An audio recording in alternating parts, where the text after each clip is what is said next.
Les Canadiens connaissent fort bien les chutes Niagara. C'est un endroit touristique célèbre et tous les jeunes rêvent d'y aller un jour. Les Soviétiques avaient eux-mêmes demandé à ce qu'on les amène à ces chutes. Par la même occasion, ils ont visité le musée de cire, y retrouvant quelques grands moments de l'histoire canadienne.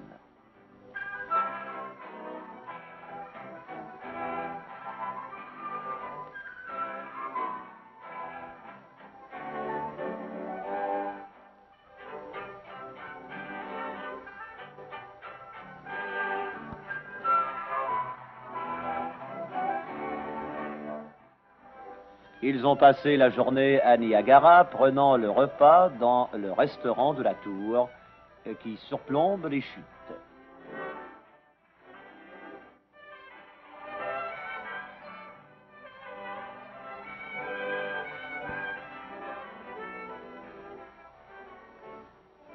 Voilà un des aspects de la vie soviétique qui ressemble étrangement à la nôtre.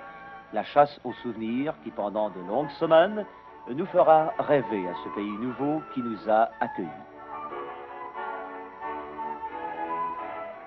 Ces instants de repos permettent peut-être aux jeunes Russes de savourer leur succès canadien. Après 3 victoires au Québec, les Soviétiques, à leur premier match en Ontario, avaient vaincu une équipe midget d'Oshawa 16-6. Le prochain arrêt sera Ottawa. Dans la capitale fédérale, on a dignement souligné l'anniversaire de naissance de l'entraîneur Nikolai Golmazov.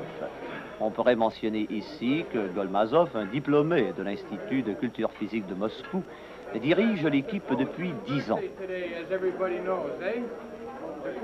On a ensuite remis au lieutenant-colonel Bistrov, le chef de mission de la délégation soviétique, une casquette des Expos de Montréal, de même qu'à tous les joueurs de l'équipe.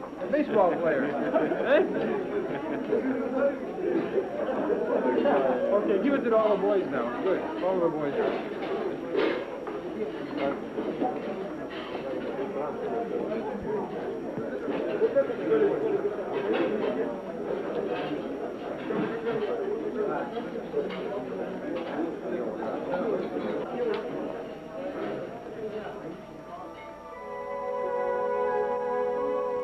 À Ottawa, en plus de visiter quelques sites historiques, les jeunes soviétiques ont profité de longs instants de repos.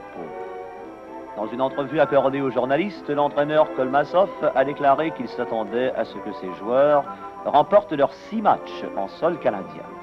Il appartenait alors aux Golden Knights d'Ottawa de contrecarrer ses plans.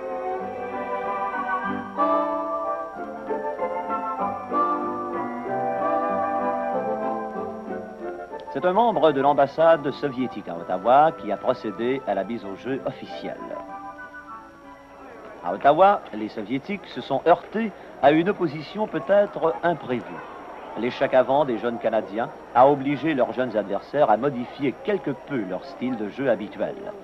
La robustesse et la détermination des Knights d'Ottawa ont en maintes occasions soulevé l'enthousiasme des 10 000 spectateurs. Ce sont les Soviétiques qui devaient ouvrir le pointage dès le début du match, lorsque le gardien n'a pu maîtriser la rondelle, reprise par Kabanov qui lance et compte. À remarquer, les Soviétiques portent un chandail aux épaulettes plus foncées que ceux des Canadiens. 4 buts ont été marqués dans les 5 premières minutes de jeu. C'est présentement 1-1. À la 3e minute de jeu, la fougue de Bob Smith dans le coin allait ouvrir la voie au but de Bill Neal.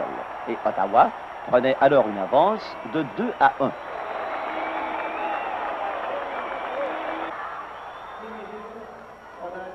Avant le match, Anatoly Firsov avait souligné que les Soviétiques devaient développer la robustesse et améliorer leur mise en échec, tout en conservant bien entendu leurs principes de base.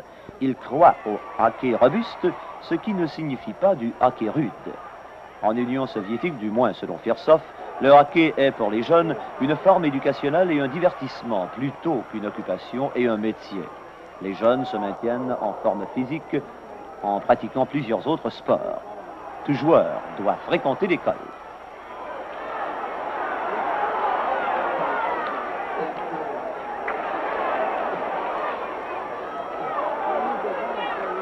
FDF, laissé sans protection devant les buts, crée l'égalité 2-2.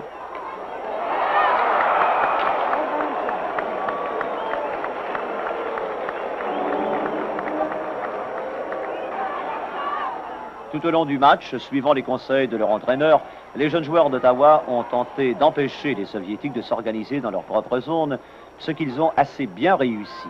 L'entraîneur a aussi utilisé 4 trios et 6 défenseurs de façon régulière. Il avait remarqué dans les matchs précédents que les Soviétiques savaient profiter de la fatigue de leurs adversaires.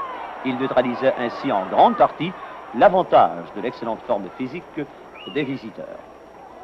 Avant que la première période ne prenne fin, le Canada allait de nouveau prendre une avance d'un but. Lors d'une échappée, Tim Stanley a habilement déjoué le gardien. Et on comprend facilement la joie des jeunes joueurs du Ottawa. Dans les 15 premières minutes de jeu du deuxième engagement, on a assisté à du jeu défensif de part et d'autre. Ottawa cherchait désespérément à conserver une faible avance d'un but. Mais c'est finalement un beau jeu du défenseur Semelov qui allait à nouveau créer l'égalité. Il a compté d'un lancer du poignet. Quelques instants plus tard, une décision de l'arbitre allait soulever un tollé de protestations dans l'assistance. On voit l'arrêt du gardien russe, mais la rondelle glisse entre ses jambières et pénètre dans les buts. Le coup de sifflet hâtif de l'arbitre a cependant annulé ce but. 2 minutes plus tard, l'Union soviétique reprenait l'initiative de la rencontre. C'est l'échappée, 2 attaquants contre le gardien. Yevstifeyev choisit de lancer et c'est le but. URSS 4, Ottawa 3. Par la suite, il fallut attendre le dernier engagement avant que Bill Neal des Golden Knights d'Ottawa ne marque le dernier but de la rencontre, permettant à son équipe d'arracher un match nul 4-4. Les prévisions de Golmazov, 6 victoires en autant de matchs, étaient déjouées. Pendant que l'entraîneur des Golden Knights déclarait à qui voulait l'entendre qu'il avait trouvé la formule pour mettre les Soviétiques en échec, Anatoly Firsov critiquait le travail de l'arbitre qui, selon lui, ne voyait que les infractions du côté des Soviétiques. Ce match marquait la fin de la tournée officielle canadienne. Le lendemain, les Soviétiques, dans un match hors cadre, perdaient 4-1 contre une équipe midget de Toronto. Nous avons demandé à Robert Groulx, le chauffeur d'autobus qui a conduit les jeunes Soviétiques dans leur voyage au Canada, de nous parler de ces derniers. Oui, depuis mort du matin que la compagnie m'a envoyé avec le groupe des hockeyeurs russes. Je ne m'attendais pas que ça dure si longtemps, mais par contre, j'ai dû plaire à quelqu'un sans doute, étant donné qu'on a demandé que je reste là jusqu'à temps que la tournée soit complètement finie. Ces enfants russes-là, c'est des enfants qui ne sont pas extraordinaires, ils sont pas, à part nous autres, ils sont exactement comme nous autres. Ils sont fantastiques à part de ça. C'est des jeunes. Première des choses dans l'autobus, qui est très rare, on les entend pas. Je pensais que ça allait être comme des groupes que j'ai déjà conduits antérieurement, que tu as de la misère à t'entendre fumer dans un autobus. Mais non, avec eux autres, tu les entends pas, ça dort, ou il va y avoir un petit groupe qui se ramasse en arrière de l'autobus, puis ça jase, tu les entends pas du trajet. Rendu à l'hôtel, c'est pareil. L'autobus se vide dans le temps de le dire, les bagages, ça traîne pas nulle part, c'est monter dans les chambres, ça prend 2 minutes. Puis surtout quand le coach demande